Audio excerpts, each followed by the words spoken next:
యువనృత్యకరణి లక్ష రాచప్రోలు కూచిపూడి రంగప్రవేశం కనుల పండుగగా జరిగింది. చక్కని హావభావాలు, లయ, విన్యాసాలతో చూడముచ్చటగా ఆయా అంశాలను నర్తించి మెప్పించారు. రవీంద్రభారతిలో కృష్ణా కూచిపూడి డ్యాన్స్ అకాడమీ ఆధ్వర్యంలో జరిగిన కార్యక్రమంలో లక్ష అభినయంతో కరతాళ ధ్వనులు మారుమోగాయి.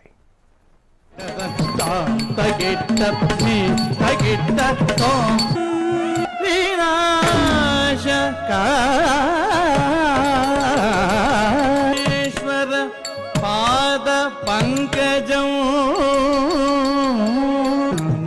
భామనే సత్యభామనే